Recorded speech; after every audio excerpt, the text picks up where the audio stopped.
Assalamualaikum warahmatullahi wabarakatuh. Ketemu lagi bersama saya di channel Pian Injek.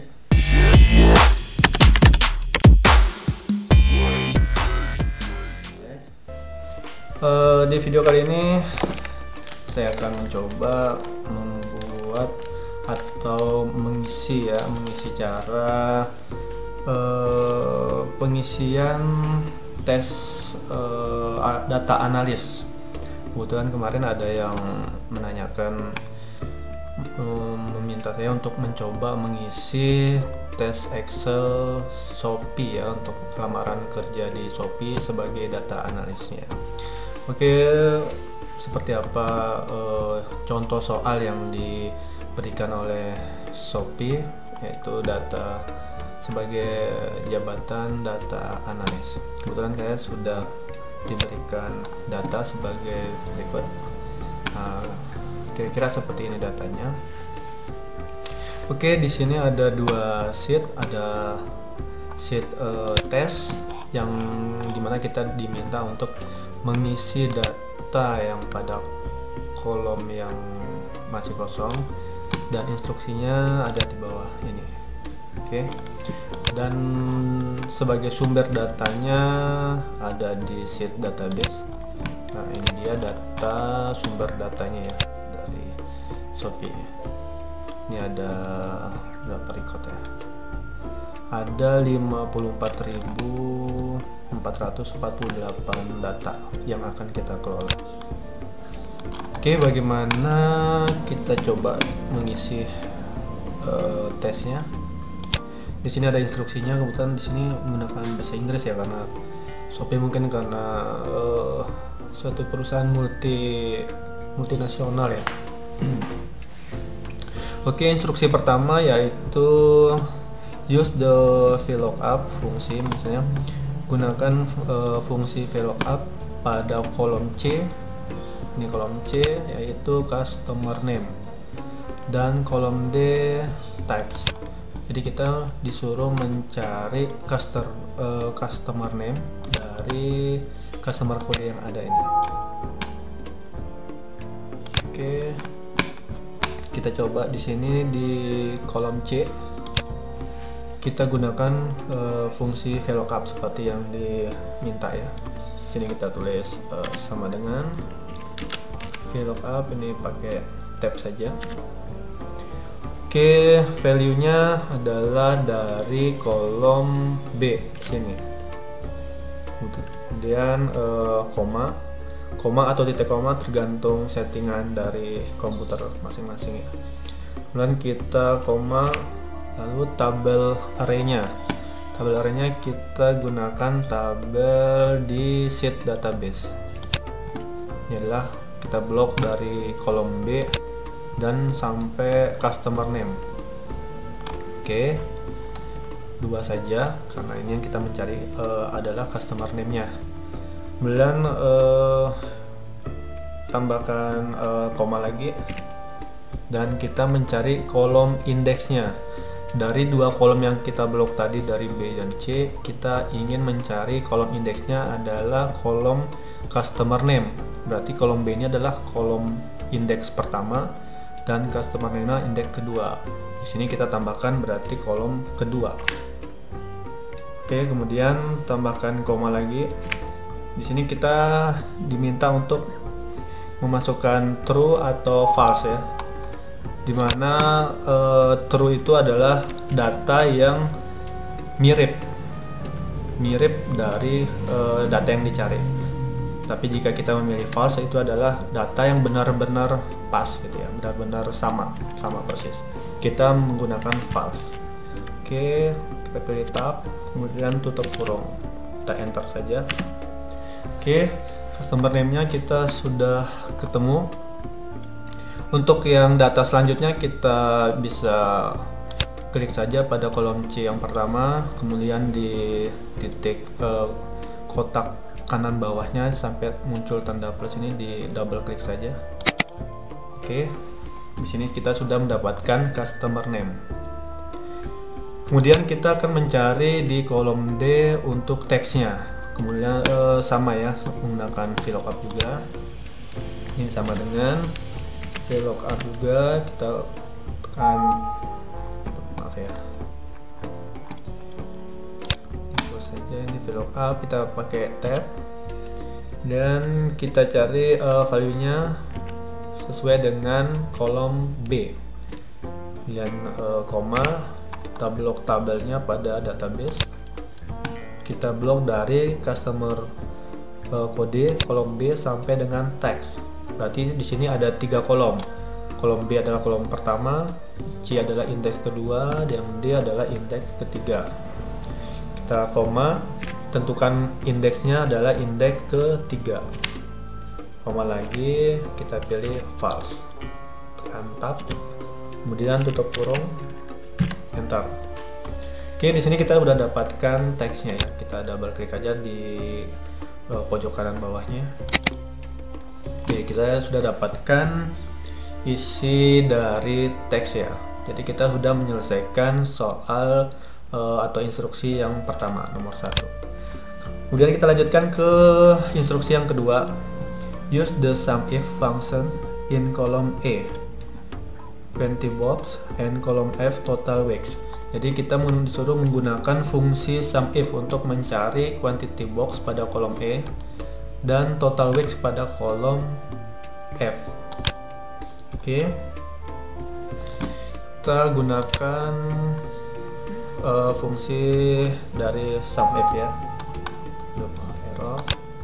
Ini sama dengan pakai SUMIF, pakai tab saja, kemudian tutup, buka kurung.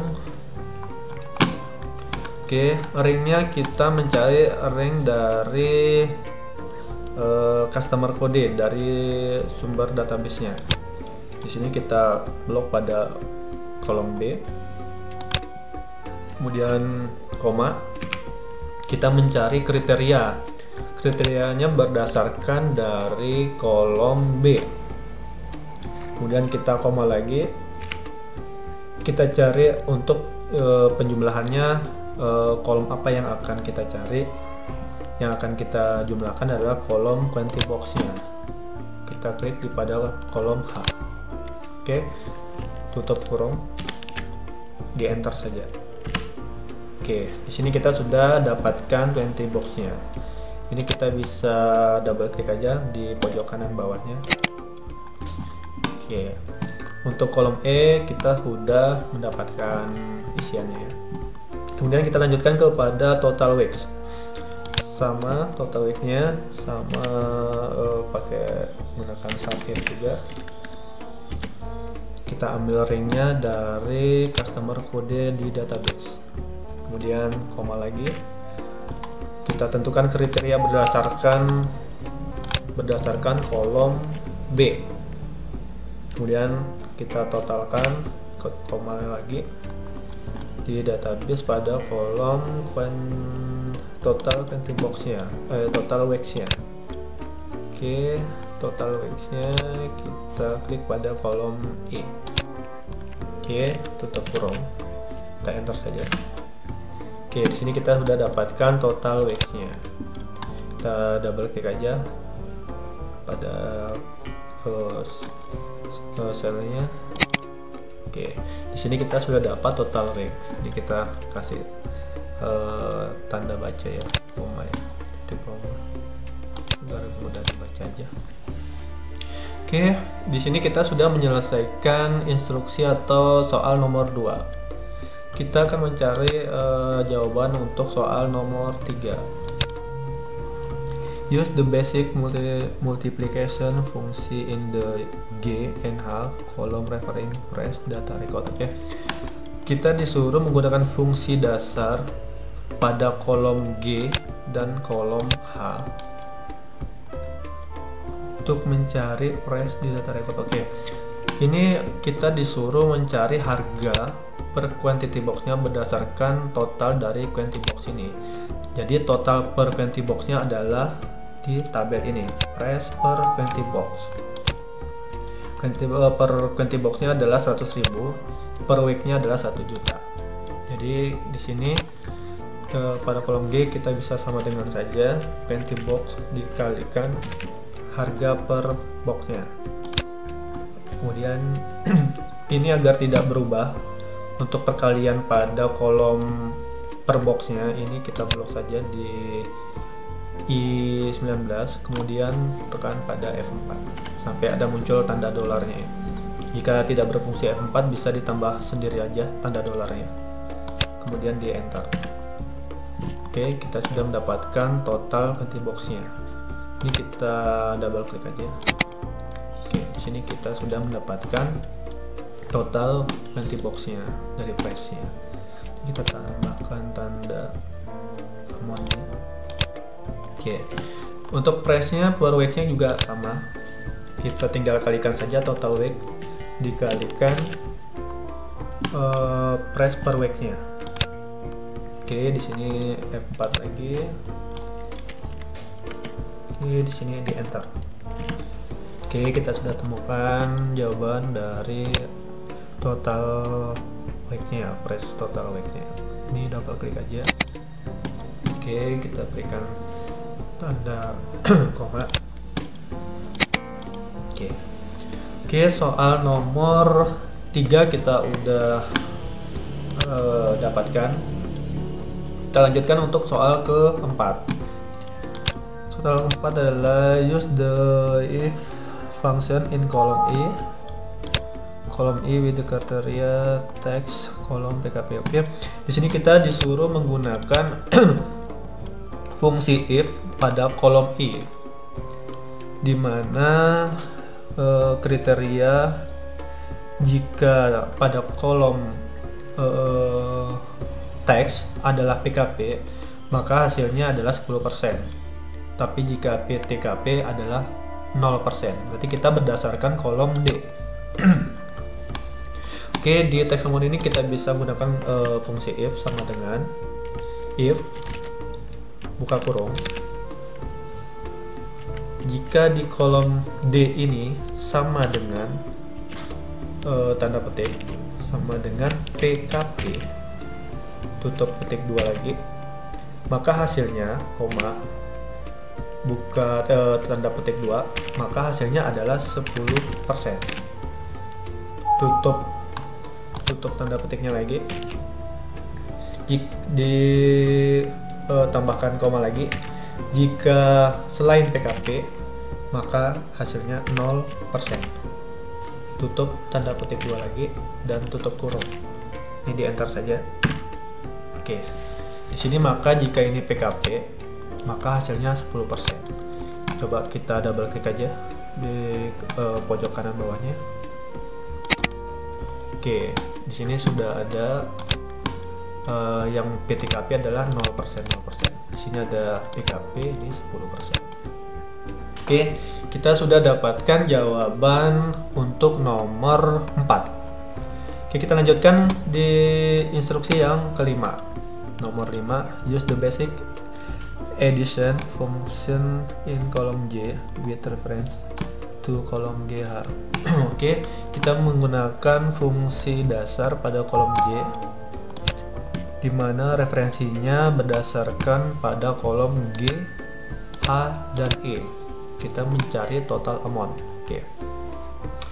Kalau yang ini kita bisa gunakan rumus dasar ya, seperti ini. Oke, kita pakai sama dengan berdasarkan kolom G, H, dan I. Berarti berdasarkan kolom price total box, price total week, dan text amount. Oke. Kolom G ditambah kolom H ditambah buka kurung satu lagi karena nanti ada perkalian untuk text amount. Balik lagi ke kolom G tambah kolom H tutup kurung dikali dari text amount-nya. Oke, di sini tutup kurung. Kita enter. Oke, kita sudah mendapatkan total amount ya, berdasarkan referensi dari kolom G, H, dan E. Ini kita bisa double klik lagi. Oke, di sini kita udah dapatkan hasilnya untuk total amount-nya. Ya, kita keluarkan ini. Oke, di sini kita sudah menjawab sampai dengan nomor 5. Kayaknya ini udah bisa diisi ya oleh teman-teman. Oke, kita lanjutkan pada kolom pada instruksi nomor 6. Di sini instruksinya adalah use the dataset to make a report quantity box and total weeks per area and per customer by using pivot table. Oke, kita disuruh menggunakan dataset untuk mencari quantity box dan total week per area dan per customer menggunakan pivot table. Oke, untuk pivot table kita gunakan di bawah saja. Ini kita klik pada insert. Di sini ada pivot table. Ini klik pada pivot table. Oke, kita cari rank yang akan dikelola pada sheet database dari kolom A sampai dengan kolom I. Oke, kita klik aja di sini, kemudian diklik OK. Oke, di sini sudah ada pivot table yang siap di modif ya. Sini kita baca lagi instruksinya. Gunakan data untuk mencari quantity box dan total week per area dan per customer. Berarti kita cari dulu per areanya. Kita cari per areanya. Ini area, kita tarik ke bawah pada row. Di row-nya sini ya, di row dilepas saja. Oke. Kemudian berdasarkan per customer, berarti kita mencari customer name-nya, ditarik saja ke bawah row-nya, ke bawah area tadi yang di row. Oke. Kemudian kita disuruh mencari data sheet dari quantity box-nya. Berarti quantity box quantity ini kita tarik ke value-nya. Value. Kemudian total weeks-nya. Total weeks ditarik lagi ke value. Oke. Di sini masih count ya, berarti belum total ya. Kita ubah menjadi sum dulu ya. Ini diklik aja. Ini value fieldnya setting. Oke, kita pilih yang sum ini ya, yang atas. Klik OK. Kemudian yang bawah juga agar ini totalnya ke total ya ini. Pilih sum juga. Oke, diklik OK. Oke. Ini adalah jawaban untuk instruksi nomor 6 ini. Ini adalah pivot tabelnya. Jadi sini sudah ada data yang sudah sesuai dengan instruksinya. Baik, kita sudah mencoba mengerjakan instruksi nomor 1 sampai dengan nomor 6. Mungkin buat teman-teman yang sekiranya pernah mendaftar data analis dari tempat lain juga mungkin hasilnya sama ya jika instruksinya seperti ini. Ini adalah contoh dari data analis Shopee ya. Kebetulan kemarin ada yang bertanya untuk pengerjaan data analis tes Shopee. Kemudian saya coba untuk mengerjakan di video ini. Oke, mungkin itu saja yang bisa saya berikan. Lebih kurangnya saya mohon maaf. Mudah-mudahan sukses selalu dan sampai ketemu di video selanjutnya, dan tetap di channel IACJ.